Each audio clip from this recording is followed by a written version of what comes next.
오늘 하나님께서 우리에게 주시는 말씀은 출애굽기 17장 1절에서 7절 말씀입니다. 출애굽기 17장 1절에서 7절 말씀을 우리 다 함께 합독하겠습니다. 이것은 하나님의 말씀입니다. 이스라엘 자손의 온 회중이 여호와의 명령대로 신 광야에서 떠나 그 노정대로 행하여 르비딤에 장막을 쳤으나 백성이 마실 물이 없는지라. 백성이 모세와 다투어 이르되 우리에게 물을 주어 마시게 하라. 모세가 그들에게 이르되 너희가 어찌하여 나와 다투느냐? 너희가 어찌하여 여호와를 시험하느냐? 거기서 백성이 목이 말라 물을 찾으매 그들이 모세에게 대하여 원망하여 이르되 당신이 어찌하여 우리를 애굽에서 인도해 내서 우리와 우리 자녀와 우리 가축이 목말라 죽게 하느냐? 모세가 여호와께 부르짖어 이르되 내가 이 백성에게 어떻게 하리이까? 그들이 조금 있으면 내게 돌을 던지겠나이다. 여호와께서 모세에게 이르시되 백성 앞을 지나서 이스라엘 장로들을 데리고 나일강을 치던 내 지팡이를 손에 잡고 가라. 내가 호렙산에 있는 그 반석 위 거기서 내 앞에 서리니 너는 그 반석을 치라. 그것에서 물이 나오리니 백성이 마시리라.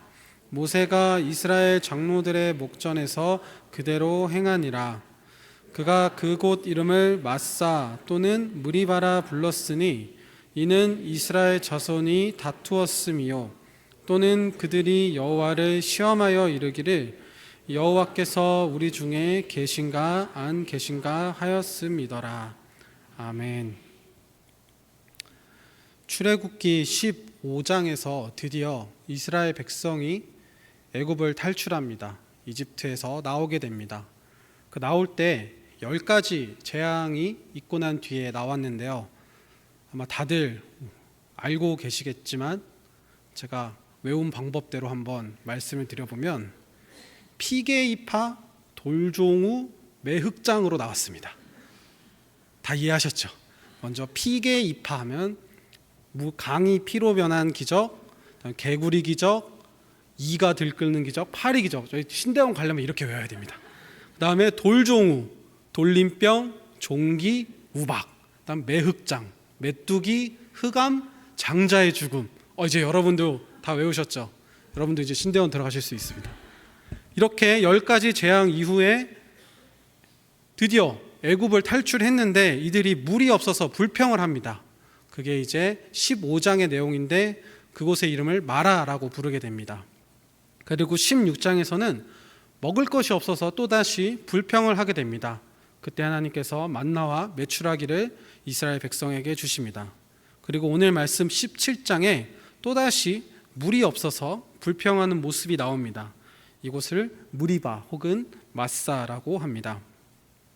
출애굽의 경로는 이렇습니다. 다음 지도에서 주황색 화살표를 따라서 이렇게 쭉 간 것이 출애굽의 경로입니다. 이것을 위성 사진으로 보여드리면 이런 모습인데요. 아래쪽에 노란색으로 제가 칠해 놓은 곳에 르비딤이라고 써져 있습니다. 잘 안 보이실 수도 있는데 시내산 바로 옆에 있는 곳입니다. 이곳에서 오늘 말씀이 이루어진 곳입니다. 이 르비딤이라는 곳이 또 어떤 곳인가 제가 인터넷에서 찾아봤더니 이런 곳이더라고요.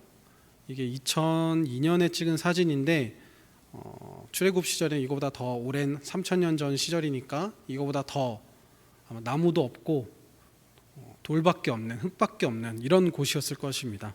이런 곳을 우리는 광야라고 합니다. 사막이거나 돌이 가득해서 사람이 도저히 살 수 없는 그런 곳입니다. 이 사진만 보셔도 이 사진에서 어디 먹을 것을 찾을 수 있으십니까? 아마 거의 찾지 못하실 것입니다. 그렇다면 오늘 말씀에 이스라엘 백성은 왜 이런 데 와서 물도 없이 고생을 하고 있는 걸까요? 출애굽기는 우리 이스라엘 백성들이 이집트의 노예 생활에서 해방되어 이집트를 탈출하는 이야기입니다. 그럼 왜 이스라엘 백성은 애굽에 이집트의 노예가 되었을까요? 이스라엘 백성은 원래 가나안 땅, 지금의 이스라엘 팔레스타인 지역에 살고 있었습니다. 그런데 왜 이집트로, 애굽으로 오게 되었을까요? 이것은 창세기를 읽으신 분들은 아마 잘 알고 계실 것입니다. 요셉이 이집트의 파라오의 꿈을, 그러니까 성경에서는 바로라고 나오죠. 파라오의 꿈을 해석해주고 이집트의 총리가 됩니다. 그 꿈의 내용인즉 7년 동안 풍년이 들었다가 7년 동안 극심한 가뭄이 들 것이다 라는 내용이었습니다. 그 예언대로 가뭄이 찾아오고 가나안 땅에 살던 요셉의 아버지인 야곱과 요셉의 형제들도 먹을 것이 없어서 식량을 구하러 애굽에 갔다가 그곳에서 요셉을 만나고 이제 요셉과 야곱과 모든 형제들이 이집트로 초대받아서 그곳에서 살게 됩니다. 이때 성경에 기록하기를 성인 남자만 70명이었다라고 이야기를 합니다. 그래서 이스라엘 백성들이 이집트에 살게 된 것입니다. 그런데 처음에 이 요셉을 좋아했던 이 야곱을 초대했던 그 파라오가 나이가 들어 죽고 이제 계속해서 세대가 교체가 됩니다. 새로운 새로운 바로가 이집트에 계속해서 세워지고 어느 순간부터는 요셉을 전혀 모르는 또 야곱도 전혀 모르는 그런 바로가 이집트의 왕이 됩니다. 그런데 이 파라오가 보기에 이 가나안 땅에서 왔다는 이 이민자들이 숫자가 너무 많이 늘어나는 겁니다. 너무 많이 늘어나니까 이들이 반란을 일으키면 어떡하나 해서 이들을 전부 다 노예로 만들어 버립니다.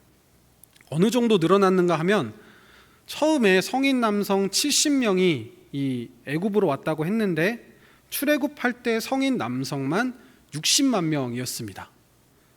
그러니까 어마어마하죠. 거의 조금 보태서 10,000배 가까이 불어난 그런 상황입니다. 이게 약 200년 만에 늘어난 숫자입니다. 이 많은 사람들이 이집트에서 노예로 고생을 하고 있으니 하나님이 너무 마음이 아프셔서 모세를 리더로 세워서 그들을 이집트에서 탈출시키는 것입니다. 그것이 출애굽기입니다. 그렇기 때문에 우리가 출애굽기를 읽을 때 항상 생각해야 할 것은 하나님은 이스라엘 백성들을, 이스라엘 사람들을 노예가 아닌 하나님의 백성으로 대하고 있다는 것입니다. 그렇게 보고 계시다는 것입니다. 그런데 이스라엘 백성들은 자신들을 하나님의 백성이라고 생각하고 있지를 않습니다. 그것이 이스라엘 백성과 하나님이 다툼이 일어나는 그런 근본적인 이유입니다. 우리 3절 말씀을 새번역 성경으로 한번 같이 읽어보겠습니다. 그러나 거기에 있는 백성은 몹시 목이 말라서 모세를 원망하며 모세가 왜 그들을 이집트에서 데려왔느냐고 그들과 그들의 자식들과 그들이 먹이는 집 짐승들을 목말라 죽게 할 작정이냐고 하면서 대들었다. 아멘. 이스라엘 백성들은 왜 우리를 이집트에서 데려왔느냐고 원망합니다. 거기 있었으면 적어도 물을 못 마셔서 죽는 일은 없었을 것이라고 말하고 있습니다. 하나님은 이스라엘 백성에게 너희는 노예가 아니다. 너희는 원래 나의 백성이다. 너희는 하나님의 백성이다. 내가 선택한 민족이다 라고 모세를 통해서 계속해서 끊임없이 말씀하셨지만 이스라엘 백성들은 그런 거는 잘 모르겠고 물 걱정, 먹을 걱정, 입을 걱정 없던 이집트 노예 시절이 훨씬 나았다라고 하나님께 대들고 있는 장면입니다. 이런 것을 우리는 타성에 젖었다라고 표현합니다. 노예로 살던 습관이 남아서 그게 더 편하다고 여기는 것입니다. 이러한 이스라엘 백성들의 원망은 끊이지 않습니다. 물이 없어서 불평하는 것은 사실 물을 주면 해결되는 것입니다. 그렇지만 그들의 마음속 깊은 곳에 있는 하나님의 백성으로 살면서 사는 것보다 이집트의 노예 생활이 훨씬 좋다. 하나님의 백성으로 살면서 광야에서 이 고생하는 것보다 차라리 이집트에서 노예 생활할 때가 훨씬 좋았다라는 이 생각은 바뀌지를 않았습니다. 그렇기 때문에 계속해서 하나님과 다툼이 일어나는 것입니다. 그래서 가나안 땅을 바로 눈앞에 둔 상황에서도 불평을 하는 것입니다. 하나님의 백성으로 살면서 적과 싸워 죽느니 차라리 노예로 살면서 오래 사는 것이 더 낫다라고 생각한 것입니다. 결국 안 되겠다고 판단한 하나님은 그들을 광야에서 40년간 생활하게 하시면서 세대를 교체하며 하나님의 백성이 되는 훈련을 시키십니다.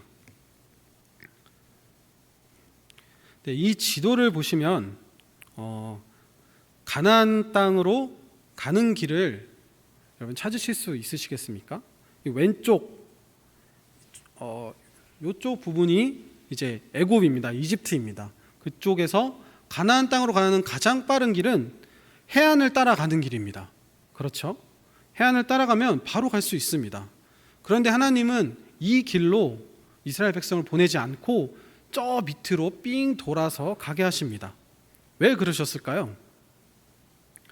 그것은 이 직진해서 바로 갈 수 있는 이 길로 가면은 전쟁을 해야 되기 때문입니다. 이 길목이 아주 바닷가에 인접하고 강가도 있고 많이 번성한 또 굉장히 좋은 그런 도시들이 있었기 때문에 여기를 200만 명이나 지나가게 하려면 그들이 쉽게 문을 열어줄 리가 없습니다. 그래서 전쟁을 해서 다 뚫고 지나가야 하는데, 문제는 노예 생활을 하다가 무슨 영문인지도 모르고 나온 사람들이 갑자기 전쟁을 하라고 하면 다들 겁먹고 이집트로 도망갈 것이 뻔하다는 것입니다. 그래서 하나님께서는 일부러 멀리 돌아서 가는 길로 보내신 것입니다. 그렇게 해서 가나안 땅 앞에 서는데 2년이 걸립니다. 2년의 훈련이면 그래도 어느 정도 노예 근성이 사라질 것이라고 기대했지만 출애굽한 뒤에 성인 남성만 60만 명, 여성과 아이 노인을 포함하면 200만 명 정도 될 것이라는 그 많은 사람 중에 딱 2명만 하나님의 백성이 되었습니다. 그것이 여호수아와 갈렙이었습니다. 그래서 하나님이 2년으로는 안 되겠다, 40년 채우자 해서 38년간 더 광야 생활을 하고 여호수아를 리더로 가나안 땅에 들어가는 것, 이것이 바로 출애굽기의 내용입니다. 우리는 살다 보면 크고 작은 다툼을 많이 하게 됩니다. 가족과 다투고 친구와 다투고 어떨 때는 생전 처음 보는 사람과 다툴 때도 있습니다.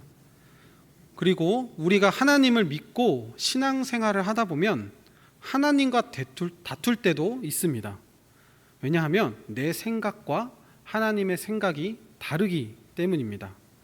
나의 생각과 하나님의 생각이 부딪히기 때문입니다. 오늘 말씀에서 하나님은 이스라엘 백성에게 너희는 내 백성이야. 너희가 목마르면 내가 물을 줄 것이고 너희가 배고프면 내가 먹을 것을 줄 것이고 너희 앞에 위험한 적이 나타나면 내가 무찔러 줄 거야 라고 말씀을 하셨지만, 이스라엘 백성은 목말라 죽겠어. 하나님은 우리를 죽이려고 광야에 데리고 왔어.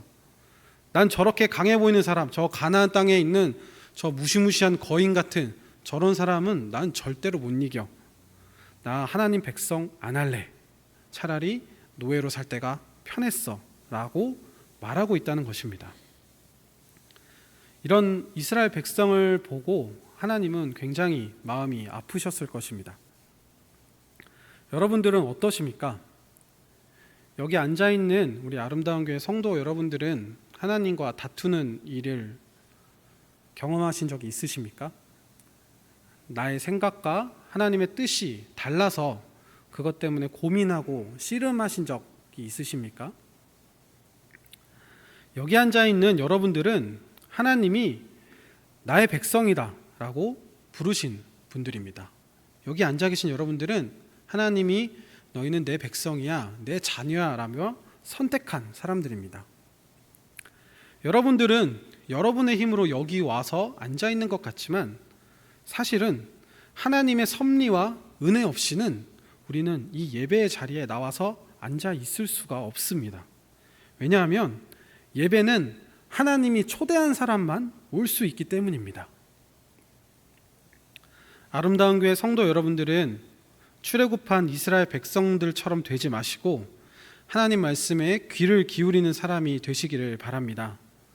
내 생각에는 절대 안 될 것 같은데 도대체 왜 이래야 하는지, 왜 하나님이 이렇게 말씀하시는지, 왜 나보고 그것을 내려놓으라고 하는지, 왜 나보고 그 길로 가라고 하는지, 그런 것들을 전혀 모를 때에 하나님이 나를 어떻게 보고 계시는지, 하나님이 나를 어떻게 여기고 계시는지, 그것을 말씀을 통해 보고 내가 보는 내 모습이 아닌 하나님이 보는 내 모습을 보는 여러분이 될 수 있기를 바랍니다. 그리하여서 우리 모두가 하나님과 다투지 않고 하나님을 믿고 하나님의 백성으로 살아갈 수 있게 되기를 예수님의 이름으로 간절히 기원합니다. 기도하겠습니다. 하나님 감사합니다. 오늘 출애굽기 말씀을 통하여서 하나님의 뜻을 저희에게 보여주시니 감사합니다. 우리가 출애굽한 이스라엘 백성처럼 살지 않게 하시고 우리가 정말 하나님의 뜻을 올바로 알고 또 그것을 믿고 행동으로 옮겨서 정말 우리의 삶이 하나님의 백성다운 삶이 되게 하여 주시고 우리의 뜻과 하나님의 뜻이 부딪힐 때에 하나님과 다투지 않고 하나님을 신뢰하며 나아갈 수 있는 우리 아름다운 교회 성도들 다 될 수 있도록 축복하여 주시옵소서. 예수님의 이름으로 기도합니다. 아멘.